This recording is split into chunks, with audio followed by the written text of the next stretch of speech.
नमस्कार विद्यार्थी मित्रांनो, आजच्या व्हिडिओमध्ये इयत्ता 10वी गणित भाग 2 घटक 5 निर्देशक भूमिती कोऑर्डिनेट जॉमेट्री या घटकाचा आपण अभ्यास करीत आहोत। कोरोनाच्या काळामध्ये 4-5 वर्षापूर्वी आपण हा घटक घाई गडबडीने शिकवलेला होता, परंतु आज तो व्यवस्थित घेत असल्यामुळे रिपीट होत आहे, यासाठी क्षमस्व। सराव संच 5.1 आपण सोडवतो। त्यातला चौथा प्रश्न तिसरा सोडलाय। P-2 Q22 आणि R27 हे काटकोन त्रिकोणाचे शिरोबिंदू आहेत, हे पडताळून पहा। हा प्रश्न जुलै 19च्या परीक्षेमध्ये विचारलेला आहे। P-22 हे बिंदू आहेत त्रिकोणाचे Q22 आणि R27 हे शिरोबिंदूंचे निर्देशक आहेत। त्रिकोणाच्या बाजूंची लांबी अंतराच्या सूत्रानुसार प्रथम काढायची। PQची लांबी काढताना वर्गमुळात x2 - x1 म्हणजे 2 वजा कंसात वजा 2 कंसात वर्ग अधिक y2 - y1 म्हणजे 2 वजा 2 कंसाचा वर्ग।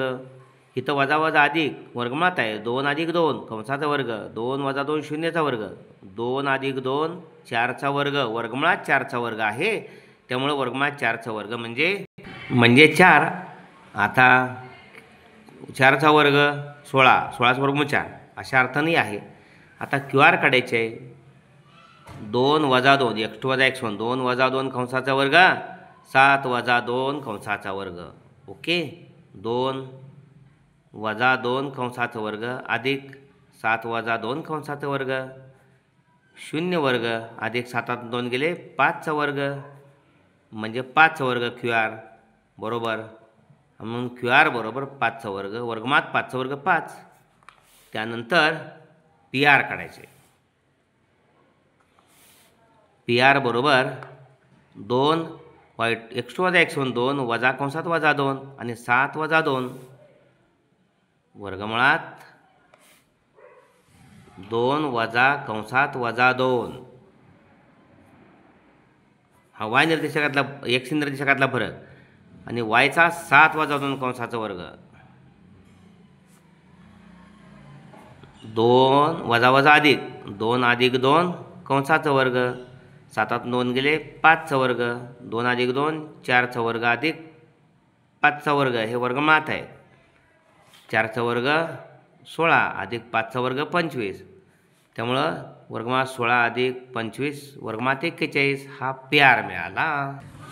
आता इथं PR वर्ग बरोबर वर्गमुळात 41चा वर्ग बरोबर 41।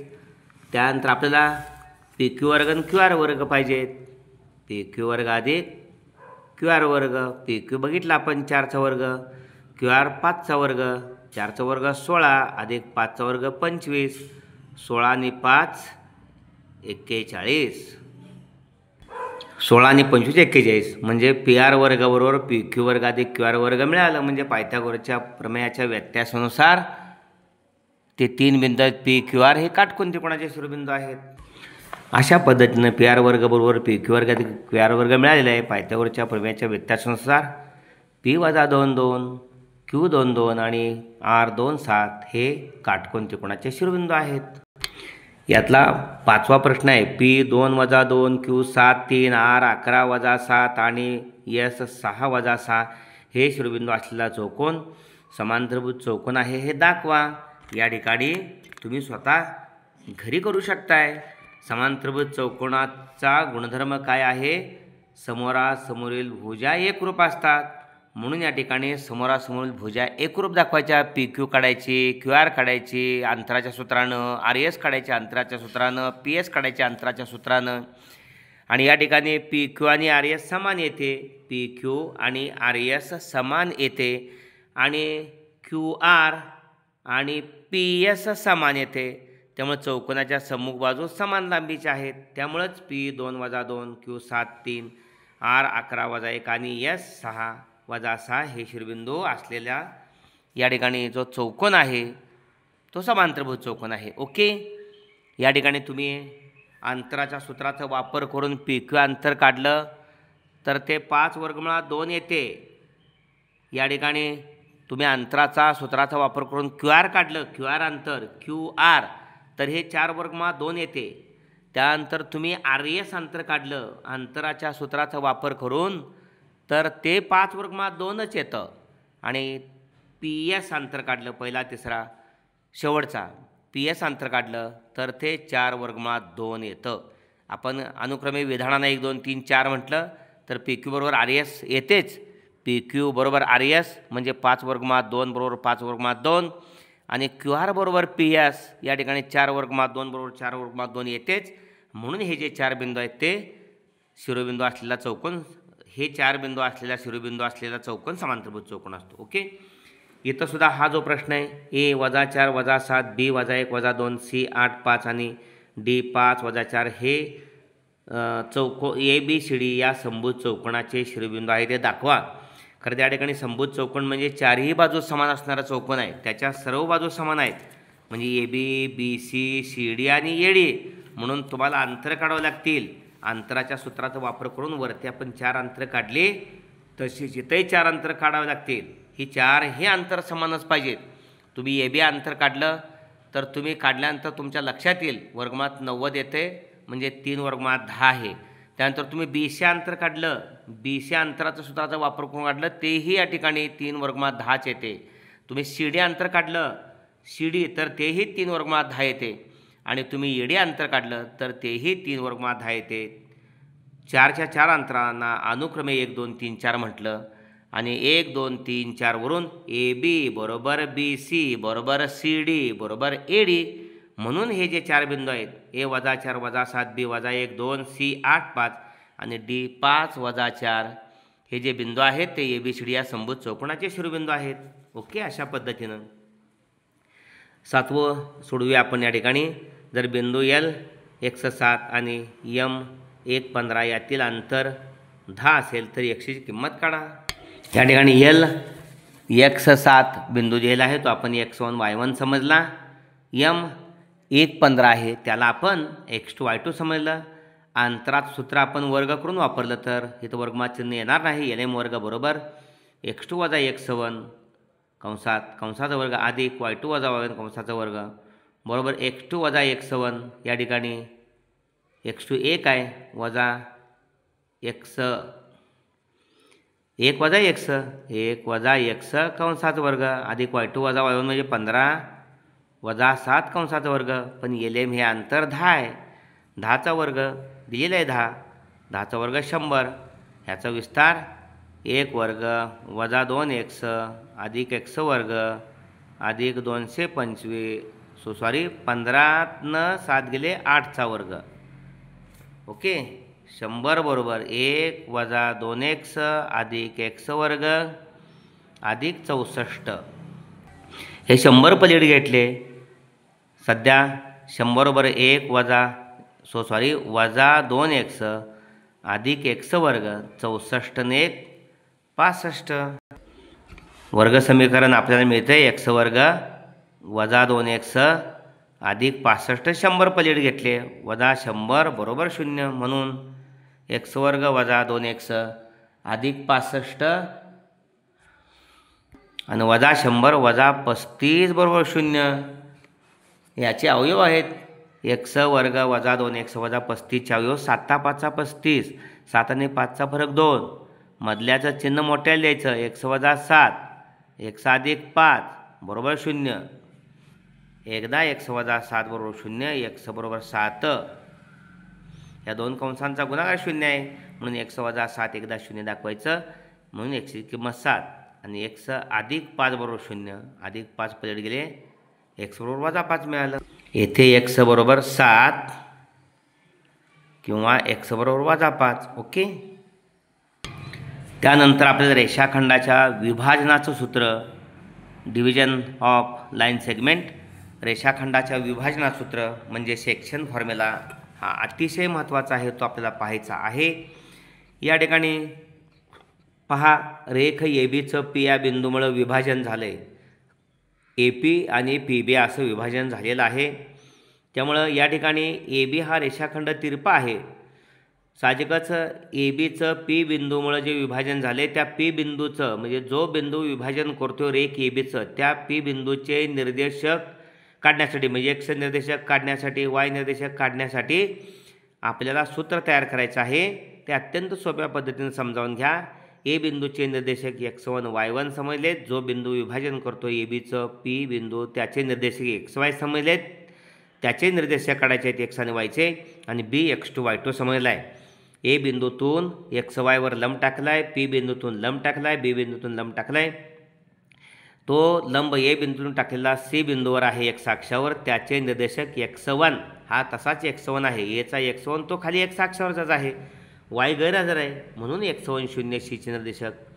पी पासून लंब टाकला आहे, हा एक्स आणि वाय 0 येतं म्हणजे क्यू x 0. बी बिंदूतून x2y2तून लंब टाकला आहे, तो डी बिंदूत एक्सवर येतो आहे. x2 तोच आहे इथं एक्स अक्षावर, वाय 0 आहे, x2 0. आता या 3 समांतर रेषा आहेत ए सी पी क्यू बी डी, 3 समांतर रेषा त्यांच्या छेदिका यांच्या गुणधर्मानुसार ए पी भागिले पी बी बरोबर सी क्यू भागिले क्यू डी इथं लिहिले. आणि आपण ए पी यम मानले, यम आणि एन या गुणोत्तरात पी हा बिंदू ए बीचं विभाजन करतो आहे, म्हणजे ए पी यम आहे आणि हा पी बी एन आहे म्हणून यम भागिले एन मांडलं.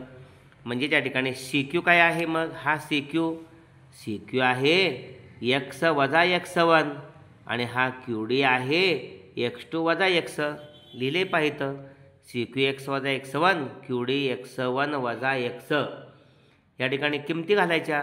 सी क्यू एक्स वजा x1 भागिले क्यू डी x2 वजा x बरोबर एम भागिले एन. तिरकस गुणाकारात एनला x वजा x1 गुणले आणि एमला x2 वजा x2 वजा x. एननं एक्सला गुणलं एन एक्स वजा एननं x1ला गुणलं वजा एन x1 बरोबर एमनं x1ला गुणलं x2ला गुणलं एम x2 वजा एमनं एक्सला गुणलं वजा एम एक्स. ओके. त्यानंतर एम एका बाजूला घ्यायचे, घेतले या ठिकाणी एक्स एका बाजूला घ्यायचे. इथला हा एन एक्स आणि पडलीकडला वजा एम एक्स माग घेतला, एम एक्स अधिक एन एक्स. का तर एक्स सामायिक निघतोय आणि पलीकडं या ठिकाणी एम एक्स 2 आहेच, एम एक्स 2 आणि हा वजा एन एक्स 1 पलीकडे गेला अधिक एन एक्स 1. पहा तिरकस गुणाकारात एन एक्स वजा एक्सला x1ला गुणलेलं आहे, एन एक्स वजा एन एक्स 1 आणि एमनं x2 वजा एक्सला गुणलं, एमनं x2 वजा एक्सला गुणलं, एम x2 वजा एम एक्स. हा एन एक्स तिथंच वजा एम एक्स माग घेतला अधिक एम एक्स आणि पलीकडं एम एक्स 2 आहेच, हा वजा एन एक्स 1 पलीकडे घेतला. या दोघातून एक्स सामायिक काढला, एक्स कंसात एम अधिक एन. हा एक्स काढायचा आपल्याला, एक्स बरोबर एम एक्स 2 अधिक एन एक्स 1 एम अधिक एन एक्सला गुणिले तो भागिले गेला. म्हणजे विभाजनाचा या पी बिंदूचा एक्स निर्देशक, पी हा बिंदू ए बीचं विभाजन करतोय ए पी आणि पी बी या गुणोत्तरात म्हणजे एम भागिले एनच्या गुणोत्तरात, म्हणून पीचा एक्स निर्देशक एम एक्स 2 अधिक एन एक्स 1 भागिले एम अधिक एन. आणि या पीचा वाय निर्देशक एम वाय 2 अधिक एन वाय 1 भागिले एम अधिक एन आहे. इथं वाय निर्देशक एम वाय 2 अधिक एन वाय 1 भागिले एम अधिक एन. ओके. अशा पद्धतीनं याचा वापर करायचा आपल्याला उदाहरणं सोडवत असताना. दुसरं सूत्र अत्यंत महत्त्वाचं आहे, रेषाखंडाच्या मध्यबिंदूचे सूत्र, ज्याला आपण मिडपॉईंट फॉर्म्युला म्हणतो. पी हा या ठिकाणी ए बीचा मध्यबिंदू आहे, एचे निर्देशक x1 y1, बीचे x2 y2 आणि पीचा xy आहे. आपल्याला माहिती आहे, आपण आत्ता बघितलेलं आहे, एक्स बिंदूचे निर्देशक एम एक्स 2 अधिक एन एक्स 1 भागिले एम अधिक एन. परंतु या ठिकाणी एम आणि एन समानच आहे, ए पी एम आहे, पी बी पण एमच आहे, समान आहेत ना, नाहीतर हा एन माना हा पण एन असेल. म्हणूनच या ठिकाणी एमच्या ठिकाणी एमच, एनच्या ठिकाणी एम घेतलं आहे. एम एक्स 2 अधिक एम एक्स 1 भागिले एम अधिक एन. इथला एम समाय काढला, एम कंसात x1 अधिक x2 भागिले एम अधिक एम 2 एम, एमला एम गेले, त्यामुळं मध्यबिंदू पी हा ए बीचा मध्यबिंदू आहे म्हणून पीचा एक्स निर्देशक x1 अधिक x2 भागिले 2 आणि वाय निर्देशक y1 अधिक y2 भागिले 2 हे मध्यबिंदूचे निर्देशक आहेत. ओके. त्यानंतर मध्यगा संपात बिंदूचे सूत्र, मध्यगा संपात बिंदूचे सूत्र सेंट्रॉइड फॉर्म्युला म्हणायचं. हा काय आहे तर या ठिकाणी त्रिकोण ए बी सी चा जी हा मध्यगा संपात बिंदू आहे, म्हणजे एडी ही मध्यगा. बी बिंदूतून जर आपण मध्यगा काढली ती सुद्धा जी मधून जाते, सी बिंदूतून मध्य काढली ती सुद्धा जी मधून जाते. म्हणजे त्रिकोणाच्या मध्यगा एकसंपाती असतात आणि त्या संपात बिंदूलाच मध्यका संपात बिंदू म्हणतात. आणि या मध्यका संपात बिंदूचे निर्देशक x आणि y आहेत. आता या ठिकाणी सूत्र कसं आलं हे विचारलं जात नाही. या ठिकाणी मध्यका म्हणजे तरी काय, कोणताही त्रिकोणाचा शिरोबिंदू समजा ए आणि त्याच्या समोरील भुजा बी सी चा मध्यबिंदू डी यांना जोडणारा रेषाखंड एडी आहे. आणि त्रिकोणाच्या मध्यका या एकसंपात्या असतात आणि त्या 2:1 या प्रमाणात विभागतात. म्हणजे ए जी 2 असेल तर जी डी 1 असते, म्हणजे जी डी 7 असेल तर ए जी 14 असते. त्यामुळं मध्यका संपात बिंदू जीचा एक्स निर्देशक तर तिन्ही एक्स निर्देशकांची बेरीज, या ठिकाणी ए बिंदूचे निर्देशक x1 y1 आहेत, बी बिंदूचे x2 y2 आहेत, सी बिंदूचे x3 y3 आहेत. त्यामुळं जी बिंदूचा एक्स निर्देशक कसा काढायचा तर x1 अधिक x2 अधिक x3 भागिले 3, म्हणजे एक्स निर्देशकांची बेरीज भागिले 3. आणि मध्यका संपात बिंदूचा जो जी आहे त्याचा वाय निर्देशक कसा काढायचा तर y1 अधिक y2 अधिक y3 भागिले 3. या ठिकाणी आपण पी बिंदूचे निर्देशक xy समजले, ए बिंदूचे निर्देशक -1 यालाच आपण x1 y1 समजलं, बी बिंदूचे निर्देशक 4 - 3 आहे त्याला x2 y2 समजलं. आणि रेषाखंडाचे विभाजन करणार विभाजनाचं गुणोत्तर 2:3 आहे, तोच आपला MCN आहे. पाहूया पी बिंदूचे निर्देशक या ठिकाणी रेषाखंडाच्या विभाजनाच्या सूत्रानुसार कसे काढतात. नमूद केलेलं आहे. दिलेल्या उदाहरणात a - 1 a बरोबर x1 y1, b 4 - 3 b x2 y2 तसेच MCN बरोबर 2:3. समजा पी बिंदूचे निर्देशक xy आहेत. रेषाखंडाच्या विभाजनाच्या सूत्रानुसार तो विभाजन पी बिंदू करतोय. त्या पी बिंदूचा x निर्देशक mx2 अधिक nx1 भागिले m अधिक n. m या ठिकाणी हा 2 आहे, 2 गुणिले x2 4 आहे, 2 गुणिले 4 अधिक n 3 आहे गुणिले x1 -1 आहे, कंसात घालायचा 3 गुणिले -1 आणि m अधिक n म्हणजे 2 अधिक 3. काळजीपूर्वक सोडवायचं. 2 गुणिले 4 8 अधिक वजा 3 1 3 छेद 3 2 5. x बरोबर 8 3 गेले 5 छेद 5, x बरोबर 1. x निर्देशक 1 आला. तसेच y निर्देशक काढण्यासाठी my2 अधिक ny1 भागिले m अधिक n.